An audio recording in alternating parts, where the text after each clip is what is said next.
नमस्कार साथियों, Ayush competition classes में आप सबका स्वागत है। हम उत्तराखंड का इतिहास पढ़ रहे हैं जिसमें हमारा टॉपिक है कत्यूरी राजवंश। इसका भाग 1 हम पढ़ चुके हैं और आज की इस क्लास में हम इसमें भाग 2 पढ़ने वाले हैं। हमारा ये जो आज का टॉपिक है, हमारी आगामी जो परीक्षाएं हैं उत्तराखंड पुलिस कांस्टेबल, दरोगा या जो अन्य अभी बंदी रक्षक, पटवारी या उत्तराखंड लोक सेवा आयोग के द्वारा आयोजित करवाई जा रही हैं, उसके लिए महत्वपूर्ण है। और प्रतियोगी परीक्षाओं की तैयारी आप अपने घर से भी कर सकते हैं। इसके लिए आप हमारा मोबाइल ऐप आयुष 2.0 डाउनलोड कर सकते हैं, जिसमें आपको हमारे सभी वीडियो लेक्चर और उसमें live test series, notes, PDF वगैरह उपलब्ध रहेंगे। तो शुरू करते हैं हम कत्यूरी राजवंश भाग 2। इसमें सबसे पहले हम देखते हैं प्रशासनिक व्यवस्था। तो कत्यूरियों में जो प्रशासनिक व्यवस्था की हम बात करते हैं तो प्रशासन की धुरी यानी जो सर्वोच्च पद था वह राजा का था और यह लोग राजतंत्र में विश्वास रखा करते थे। इनके द्वारा मौर्यों के द्वारा स्थापित प्रशासनिक व्यवस्था को ही ग्रहण किया गया और साथ ही ये जो कत्यूरी लोग हैं इन्होंने अपने क्षेत्र से बाहर के योग्य व्यक्तियों को भी अपने प्रशासन में स्थान दिया। यानी अगर कोई व्यक्ति अन्य स्थान से यहाँ पर आया है और वो योग्य है तो उसकी योग्यता अनुसार उसको पद दिया गया। इसके अलावा राजा जो सिक्के हैं या अभिलेख हैं उसमें राजा का तो नाम मिलता है, लेकिन राजा के साथ साथ जो राजा की प्रधान रानी है जिसको महादेवी कहा जाता था, तो जो प्रमुख रानी है उसका उल्लेख मिलता है। और इसके अलावा जो राजा का उत्तराधिकारी है, युवराज है, सबसे बड़ा पुत्र यानी जो राजा के बाद गद्दी पर बैठेगा, उसका उल्लेख मिलता है। ठीक है, तो इसके बाद यहाँ पर एक और पद मिल रहा है, इसका नाम है किशोर बड़ागो महिव्याधिकृत। मतलब इसका जो काम था वो था राजा की निजी संपत्ति की देखभाल करना, जैसे राजा की गाय वगैरह हैं या अन्य जो पूरी तरह से राजा की संपत्ति है, तो उसकी देखभाल करने के लिए एक पद सृजित किया गया था। अगर हम अन्य पदाधिकारियों की बात करें कत्यूरी काल में कि अभिलेखों में कौन कौन से या साहित्य में कौन कौन से पदाधिकारियों की बात मिलती है की जानकारी मिलती है, तो राजा के बाद युवराज और उसके बाद राजात्म्य। तो राजात्म्य यह राजा के बाद सर्वोच्च पद था और इसके अगर कार्य पूछा जाएगा तो इसका कार्य है राजा को सलाह देना। दूसरा प्रमुख पद है महासामंत। महासामंत यानी आप सेनापति, जो सेना का प्रमुख है सेनापति, उसे उस समय महासामंत कहा जाता था। इसके बाद है महाकरत्रतिका। इसका कार्य था निरीक्षण संबंधी कार्यों को करना यानी ओवरसीयर। इसके अलावा चौथा है इसमें उदाधिला। उदाधिला का जो पद है वो सुप्रिटेंडेंट के समान है। सौदा भंगाधिकृत, यह जो पद था इस पद का दायित्व या कर्तव्य या कार्य था राजकीय निर्माणों की रूपरेखा बनाना, यानी जो राजा की महल वगैरह बन रहे हैं या अन्य इस प्रकार की इमारतें बन रही हैं उन्हें बनाने का दायित्व सौदा भंगाधिकृत का था अंतिम रूप से। करिका, करिका उस समय राजमिस्त्री को कहा गया है। प्रांतपाल, प्रांतपाल का कार्य था सीमा की सुरक्षा करना। वर्मपाल, वर्मपाल यह जो है यह आवागमन पर नज़र रखता था और जो सीमावर्ती क्षेत्र हैं उनकी सुरक्षा का दायित्व इस पदाधिकारी को दिया गया था। घटपाल, एक पद घटपाल भी मिलता है और इसका कार्य है पर्वतीय प्रदेशों की रक्षा करना। और अंतिम इसमें है नरपति। तो नरपति के यहाँ पर 2 कार्य मिलते हैं। पहला तो ये नदी तट या घाट पर आवागमन की जिम्मेदारी इसी को थी। मतलब अगर किसी व्यक्ति को नदी में नाव से मतलब नदी पार करनी है, एक छोर से दूसरी ओर जाना है, तो उसके लिए नरपति नामक अधिकारी था। और इसका अन्य कार्य था चुंगी की वसूली करना और सीमा में जो भी संदिग्ध लोग आ रहे हैं यानी बाहरी राज्यों से कत्यूरी क्षेत्र में आ रहे हैं, ऐसे संदिग्ध लोगों की जांच पड़ताल करना। अब इसके बाद हम बात करते हैं सैन्य प्रशासन की। तो यहाँ पर जो ये कत्यूरी हैं, कत्यूरियों की सेना 4 भागों में बटी हुई है। पहला जो भाग है वो पदातिक। पदातिक का मतलब है पैदल सेना। ठीक है, तो इस पैदल सेना का अगर आपको प्रमुख यानी सेनापति पूछा जाएगा तो पैदल सेना की कमान गौलिमक नामक अधिकारी को दी गई थी। दूसरे नंबर पर आती है अश्वारोही सेना यानी घुड़सवार सेना और इसके सेनापति को अश्वबलाधिकृत कहकर संबोधित किया गया है। तीसरे प्रकार की सेना है गजारोही यानी हाथियों की और इसका जो प्रमुख है उसको हस्तिया बलाधिकृत के नाम से उल्लेख मिलता है। चौथा यहाँ पर ऊष्ट्रारोही यानी ऊँटों की सेना का भी उल्लेख मिलता है, यानी इनकी सेना में ऊँट भी थे और इसका प्रमुख कहला रहा है ऊष्ट्रा बलाधिकृत। तो यहाँ पर ध्यान रखना है कि ये जो चारों सेनाएं हैं जिनके प्रमुख गौलिमक, अश्वाबलाधिकृत, हस्तिया बलाधिकृत और उष्ट्रा बलाधिकृत हैं, इन चारों के ऊपर सेनापति है जिसको महासामंत कहा गया है। हमने यहाँ पढ़ा था महासामंत यानी सेनापति, यानी ये सेना के चारों अंग का प्रधान है। और अगर ये गौलिमक यानी पदाधिक पैदल सेना को हटा दें तो अन्य 3 सेनाओं के ऊपर भी एक सेनापति रखा गया था जिसका नाम था हतस्या सवोष्ट्र बलाधिकृत, यानी इन तीनों के ऊपर एक और उसके बाद चारों सेनाओं के ऊपर मुख्य। और यहाँ पर भी जो अंतिम रूप से सैन्य संचालन किया जाता था वह सैन्य संचालन राजा के द्वारा होता था। युद्ध करना है, संधि करनी है या इस तरह का जो अंतिम निर्णय होता था वो राजा का होता था और सेनापति राजा के आदेश के अनुसार ही कार्य किया करता था। तो ध्यान रखना है, ये हमारे प्रमुख तथ्य हैं सैन्य प्रशासन के विषय में। इसके बाद हम बात करते हैं पुलिस व्यवस्था की। तो कत्यूरी काल में पुलिस व्यवस्था का भी उल्लेख प्राप्त हो रहा है। देख लेते हैं कौन कौन से अधिकारी हैं। तो कत्यूरी काल में जो भी प्रजा का उत्पीड़न किया करता था उसका कठोरता से दमन किया जाता था, उसको दंड राज्य की ओर से दिया जाता था। इसके लिए पहला अधिकारी मिलता है दांडिक। तो दांडिक का कार्य था राज्य और जनता की संपत्ति की सुरक्षा करना, कि कोई भी व्यक्ति राज्य या संपत्ति की सुरक्षा को नुकसान न पहुंचाए, यह कार्य दांडिक के द्वारा किया जाता था। दोषापराधिक, तो ये भी एक पद है। दोषापराधिक का कार्य था, ये जो व्यक्ति है दोषापराधिक, यह अपराधियों को पकड़ने वाले विभाग का सबसे बड़ा अधिकारी था। दुसाध्य साधनिक, यह उस समय कत्यूरी काल में गुप्तचर व्यवस्था भी कभी पता चलता है। तो जो गुप्तचर व्यवस्था है उसका सर्वोच्च अधिकारी को दुसाध्य साधनिक कहा जाता था और इसका कार्य था कि जो आंतरिक षड्यंत्र हैं राजा के खिलाफ, अगर कोई साजिश हो रही है तो उसका पता लगाना और उसको रोकना। इसके अलावा कुछ अन्य पुलिस अधिकारियों के भी नाम यहाँ पर मिलते हैं। ये नाम हैं दंडपाशिक, दंडनायक और महादंडनायक। तो ये तीनों ही कत्यूरी काल के पुलिस अधिकारी हैं। इसके अलावा अंतिम इसमें है चोरोद्वर्णिक। चोरोद्वर्णिक का कार्य है चोर और डाकुओं से राज्य की रक्षा करना। तो ये जो अधिकारी, तो ध्यान रखना है कि ये सभी अधिकारियों यानी जो सर्वोच्च अपनी यूनिट है या जो भी उनका विभाग है उनके प्रमुख हैं, चाहे जो भी हमने पढ़े हों। राजात्म, महासामंत, महाकर्तृतिका, उधादिला, सौदाबंगाधिकृत, करिका, प्रांतपाल, वर्मपाल, घटपाल, नरपति और इसके अलावा किशोर बड़ा गो महाधिविकृत। ठीक है, या इसके अलावा गौलिमक, अश्वबलाधिकृत, हतिस्या बलाधिकृत, उष्ट्रा बलाधिकृत, महासामंत, ठीक है, या हतस्यावरोष्ट बलाधिकृत। तो ये जितने भी आपको मिले हैं ये अपने अपने विभाग के प्रमुख हैं और इस तरह का प्रश्न उत्तराखंड में पूछा जाता है कि कत्यूरी काल में ये विभाग के अधिकारी का कार्य क्या था या इस कार्य को करने वाले अधिकारी का नाम क्या था। तो या तो अधिकारी का नाम पूछा जाएगा या कार्य पूछा जाएगा। तो ये आगामी परीक्षाओं के लिए अत्यधिक महत्वपूर्ण है, ये याद होनी चाहिए। इसके बाद हम बात करते हैं राजस्व व्यवस्था की। तो राजस्व व्यवस्था जितनी ज़्यादा सुदृढ़ होगी, राज्य उतना समृद्ध होगा, सेना उतनी शक्तिशाली होगी, राज्य का विस्तार होगा। तो देख लेते हैं राजस्व के लिए यहाँ पर क्या क्या मिल रहा है। तो राज्य की आय का जो प्रमुख स्रोत है वह भू राजस्व है, अर्थात जो कृषि भूमि है उससे होने में जो उपज हो रही है उस उपज से होने वाली आय से ही राजस्व व्यवस्था मतलब जो राजस्व मिल रहा है उससे राज्य समृद्ध हो रहा है। इसके अतिरिक्त वनों से होने वाली आय या खनिज संपदा से होने वाली आय से भी राज्य समृद्ध हो रहा है। जो भी व्यक्ति राजा से मिलने आता वो राजा के लिए भेंट लेकर आता। और इसके अलावा जैसे भेड़ पाली हुई हैं या गाय वगैरह, इन सब की से भी क्या कहते हैं, इनका दूध या भेड़ का ऊन वगैरह बेच के भी राज्य को आय हुआ करती थी।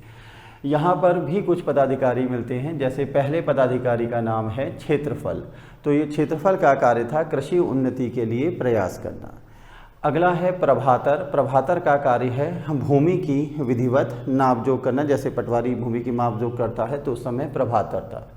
उपचारिक या पट्टकोषचरिक, तो ये अधिकारी दोनों एक ही के दो नाम हैं, या तो उपचारिक या पट्टकोषचरिक। इसका कार्य था भू अभिलेखों को जांचना।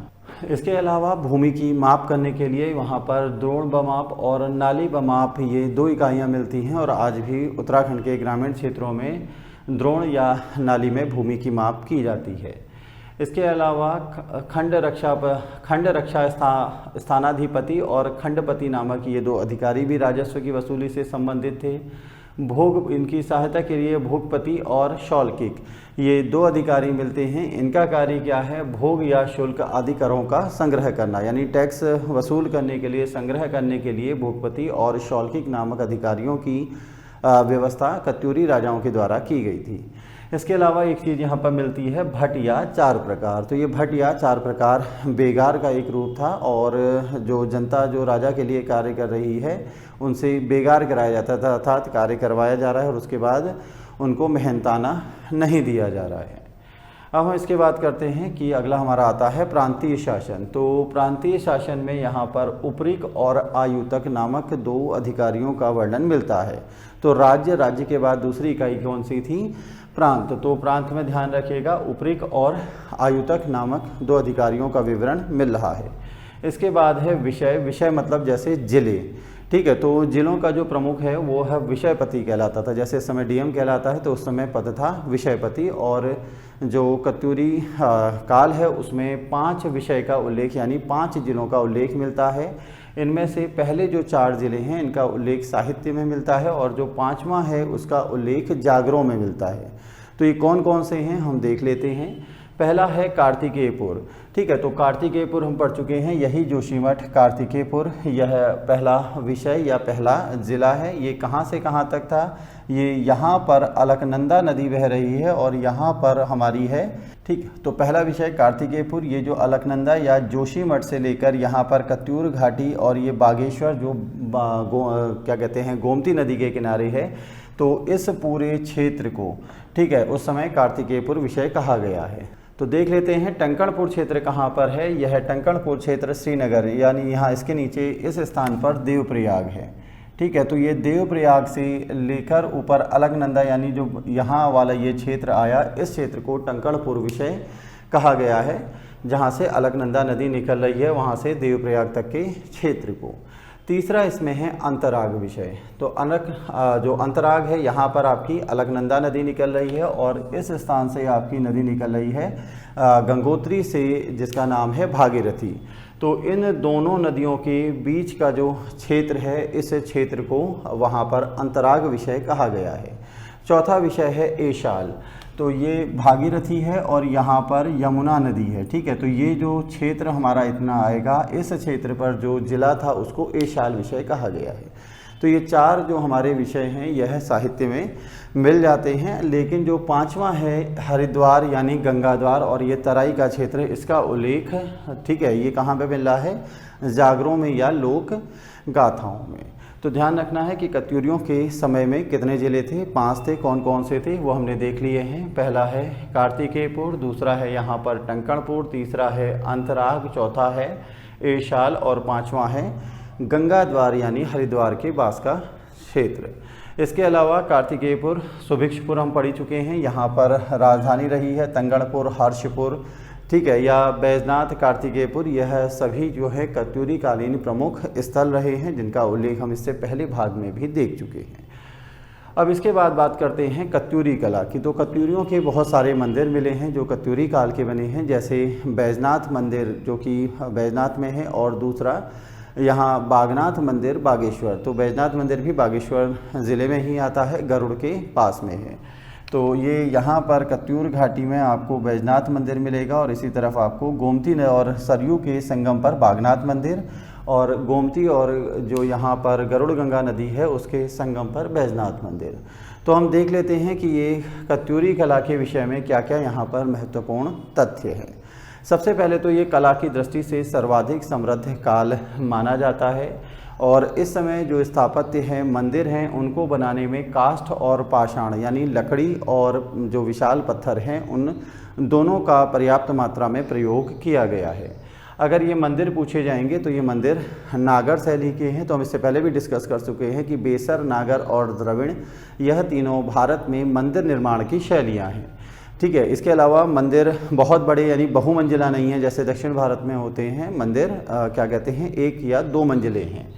इसके अलावा नागर शैली के अलावा जो इन मंदिरों का गर्भगृह है वह वर्गाकार है, यानी गर्भगृह बहुत बड़ा नहीं है। जैसे आपने बागनाथ का मंदिर देखा होगा तो उसमें मुश्किल से 8-10 लोग आराम से खड़े होकर पूजा कर सकते हैं। तो यहाँ पर बहुत विशाल गर्भगृह नहीं बने हैं, गर्भगृह इतने हैं कि बीच में, ठीक है, जैसे भगवान शिव का वहाँ पर शिवलिंग है और 8-10 लोग पूजा आराधना कर सकें। और वो कैसा बना है? वर्गाकार। इसके बाद ये जो मंदिर हैं इनको इतिहासकार 2 भागों में बांट देते हैं। पहला तो छत्र युक्त मंदिर कहलाते हैं और दूसरा कहलाते हैं शिखर युक्त मंदिर। ठीक है, तो कत्यूरी कालीन मंदिरों को 2 भागों में बांटा है। कौन सा? छत्र युक्त मंदिर और शिखर युक्त मंदिर। पहले हम देख लेते हैं छत्र युक्त मंदिर की विशेषता क्या है। तो पहला तो ये पैगोड़ा प्रकार के मंदिर माने जाते हैं। इनमें काष्ठ यानी लकड़ी और पाषाण पत्थर दोनों का प्रयोग किया गया है। और जो मंदिर का शीर्ष भाग है, अगर आपने बागनाथ का मंदिर देखा होगा तो मंदिर का जो शीर्ष बिल्कुल टॉप है उसमें पत्थर समाप्त होने के बाद चारों तरफ से लकड़ी का शीर्ष बनाया गया है और ऊपर एक कलश रखा गया है। तो शीर्ष भाग में काष्ठ यानी लकड़ी की छत का निर्माण किया गया है। उदाहरण के लिए आप बागेश्वर का बागनाथ मंदिर देख सकते हैं। इसके अलावा नंदा देवी मंदिर जो कि अल्मोड़ा में है वो भी इसी शैली में बना हुआ है। इसीलिए इन छत्र युक्त मंदिरों को कत्यूरी शिखर वाले मंदिर भी कहा जाता है और इन मंदिरों का निर्माण 12वीं या 13वीं शताब्दी तक हुआ है। जैसे बागनाथ मंदिर का निर्माण 10वीं शताब्दी के लगभग माना जाता है। इसके अलावा इन मंदिरों में लोहे की कील और पट्टों का भी प्रयोग किया गया है। दूसरा है शिखर युक्त मंदिर। ये शिखर युक्त मंदिर केवल और केवल पाषाण से बने हैं, लकड़ी का प्रयोग नहीं हुआ है। इन मंदिरों को परिवार समूह का मंदिर कहा जाता है। तो अगर आपसे पूछा जाएगा परिवार समूह के मंदिर का सर्वोच्च उदाहरण कौन सा है, वो द्वाराहाट का गुजर मूल मंदिर है। ये है द्वाराहाट। तो ये प्रश्न पूछा जा चुका है कि गुजर मूल मंदिर कहाँ पर है, आपको आंसर लगाना है द्वाराहाट। ठीक है, तो इसके अलावा जैसे यहाँ पर हमारा जागेश्वर है, जागेश्वर के मंदिर भी पूछे जाते हैं। तो सब यही मंदिर जितने भी हैं सब कत्यूरी कालीन मंदिर हैं। तो इसके बाद अगर हम ओवरऑल विशेषता की बात करें दोनों को मिलाकर, अगर एग्ज़ाम में प्रश्न आता है कि या पूछा जाता है कि कत्यूरी कला मंदिरों की विशेषता क्या है, तो हम देख ही चुके हैं नागर शैली के हैं, पाषाण और काष्ठ का प्रयोग किया गया है। मंदिर छोटे और मध्यम आकार के हैं, विशाल मंदिर नहीं हैं। परिवार समूह हैं यानी बहुत सारे मंदिर बने हुए हैं, उनमें स्थानीय पाषाणों का प्रयोग किया गया है। परिवार मंदिर कहा जाता है। छत्र शैली के मंदिरों में आमलकों को ढकने के लिए काषाण निर्मित छत्र है और उसके बाद कलश है। तो इसके लिए आप बागेश्वर का बागनाथ मंदिर देख सकते हैं। अब उदाहरण कौन सा है? बागनाथ मंदिर बागेश्वर या बैजनाथ मंदिर या हर गौरी मंदिर कालीमठ या इसी प्रकार के अन्य मंदिर जैसे हमने डिस्कस किया द्वाराहाट का गुजर मूल मंदिर या जागेश्वर के मंदिर। अब अंतिम इसमें हमारा आता है कि आखिर कत्यूरी जो इतने समय तक रहे 300 साल तक और अचानक उनका पतन क्यों हो गया। तो पतन का कारण क्या है कि कत्यूरियों के जो वंशज हैं, अंतिम शासक हैं, वह अयोग्य और अत्याचारी थे।